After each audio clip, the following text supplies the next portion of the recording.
Учитель кыргызского языка и литературы Гульчехра Садыкова начинает свои уроки с наставлений. Она считает, что привитие ученикам нравственных ценностей, сплоченности и уважения к друг другу способствует их всестороннему развитию и повышает интерес к учебе. Мы уделяем особое внимание не только обучению, но и воспитанию. Я считаю, что через хорошее воспитание и знания лучше усваиваются. Каждую неделю мы собираем детей вместе с их родителями и проводим полезные мероприятия. Мы учим молодежь слушать и уважать мнение друг друга, чтобы в коллективе царила взаимная поддержка. В средней школе имени Таджибаева в Аше наряду с обучением большое внимание уделяется воспитательной работе. Ученики придерживаются правил взаимопомощи, избегают вредных привычек и ведут себя вежливо.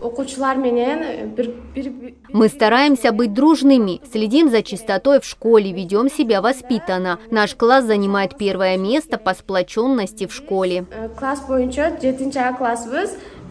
В рамках реализации указа президента о духовном, нравственном развитии личности и физическом воспитании в школах города регулярно проводятся воспитательные часы. Дети посещают различные кружки. Вне уроков ученики с пользой проводят свободное время, развивая свои таланты.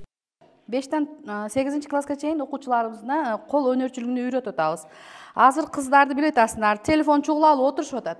Ошодон кружок эмесин ачып, кыздарга биз бирдекелер тигишти, тогушту үйрөттүк. Благодаря этим мероприятиям в школе не зафиксировано случаев правонарушений среди учащихся.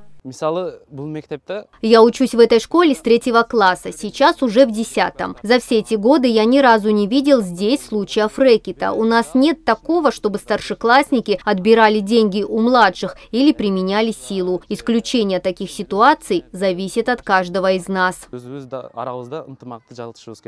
Во всех образовательных учреждениях Аша разработан план мероприятий по реализации указа. Воспитание детей на основе национальных ценностей способствует развитию их личностных качеств и формированию достойных граждан.